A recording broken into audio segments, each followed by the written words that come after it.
तर बाबांनो, आज एक नवीन विषय होता. एक कॉल आला होता सकाळी. कस्टमर म्हणलं मशीनचा आवाज लय यायला आहे म्हणून. म्हणलं जाऊन बघूया तरी. जाऊन बघतो तर काय सस्पेन्शन पूर्ण गेलं होतं. सस्पेन्शन वगैरे सगळं चेंज वगैरे केलं. आज एकटाच होतो बघा. आपला काय भाऊ गुंड्या आज नव्हता. गुंड्या कुठं लांब गेला होता कामाला वगैरे. मग म्हटलं गुंड्याला फोन पण केला होता. कुठं आहे गुंड्या? गुंड्या म्हटलं आहे कामावर. ठीक आहे म्हटलं, काय विषय नाही. सस्पेन्स सगळं चेंज वगैरे केलं.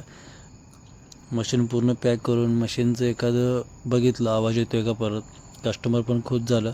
थोडा वेळ बसून वगैरे सगळं बघितलं. मग काय सगळं मशीन आवरून पैसे घेऊन निघालो.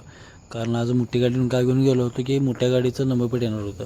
तर आपलं काळी चाललं होतं. शशीबाया कसा बसला आहे जोरात आहे की नाही. शशीबायाला घेऊन गेलो. नंबर प्लेट सगळं बसवलं. तर माझ्या बाळाने म्हटलं की मला पाणीपुरी खायचं आहे. मग काय आलो पाणीपुरी खायला तासगाव फाट्याला. पाणीपुरी वगैरे खाऊन झालं बिलं. पोरं ऐकतात होय, पप्पा 65 खायचं आहे. काय खायचं आहे? 65. चल म्हटलं 65 चालतो. कसा वाटला आत्ता ब्लॉग? मस्त ना.